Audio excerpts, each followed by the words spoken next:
Hello viewers, আসসালামু আলাইকুম। আপনারা কেমন আছেন? আশা করি ভালোই আছেন।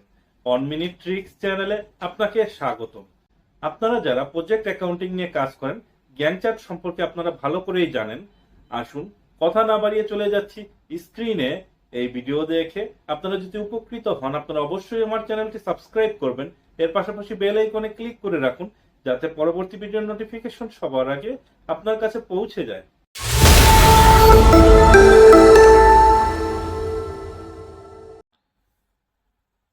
এই প্রজেক্টে আপনারা দেখতে পাচ্ছেন একটি গ্যাং চার্ট আমরা তৈরি করতে যাচ্ছি। তো একটা গ্যাং চার্টে কি কি থাকে এখানে দেখুন।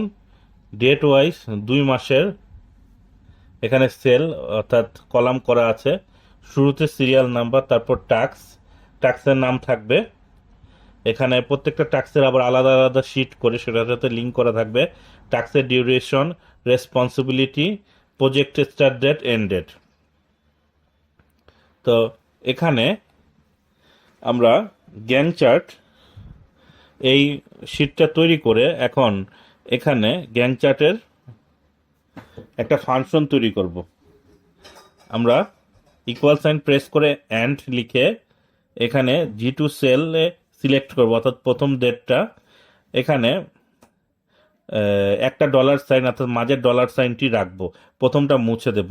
তারপর greater than or equal to project start date, এই ক্ষেত্রে আমরা প্রথম ডলার সাইনটা রাখবো।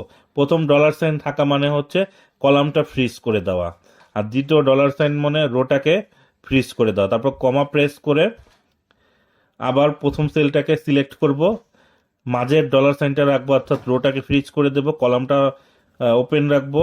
তারপর less than or equal to project end date, এখানে প্রথম অর্থাৎ কলামটাকে ফ্রিজ করে রাখবো। কলামটাকে ফ্রিজ করে দিয়ে আমরা ব্র্যাকেট ক্লোজ করে এন্টার দেব। এখানে যে ফাংশনটি তৈরি হলো এটা কাট করে নেব। এখন এই ডেট ওয়াইজ যতগুলো ঘর আছে সম্পূর্ণ ঘর সিলেক্ট করে আমরা এই কন্ডিশনাল ফরম্যাটিংয়ে যাব।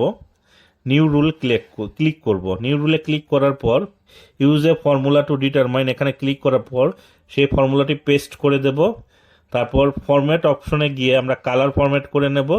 আমরা এখানে একটা কালার চুজ করে নিলাম, তারপর ওকে বাটনে প্রেস করব। এখন ওকে বাটনে প্রেস করার সাথে সাথেই আপনারা গ্যাং চার্টে দেখতে পাবেন যে কাজের ডিউরেশন যতদিন সেইটুকু অংশ কালার হয়ে গিয়েছে, অর্থাৎ কোন কাজটা করতে আমাদের কতদিন লাগবে। আপনারা যারা প্রজেক্ট অ্যাকাউন্টিং করে থাকেন তারা এই গ্যাং চার্ট ব্যবহার করতে পারেন, এভাবে গ্যাং চার্ট তৈরি করে।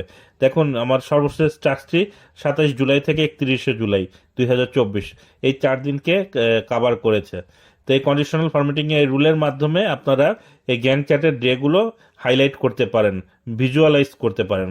আর টাস্কের ক্ষেত্রে প্রতিটি টাস্ক আলাদা আলাদা শিট করে এখানে ডিটেলসে বর্ণনা থাকবে, এখানে এই প্রজেক্টে কি কি কাজ হবে।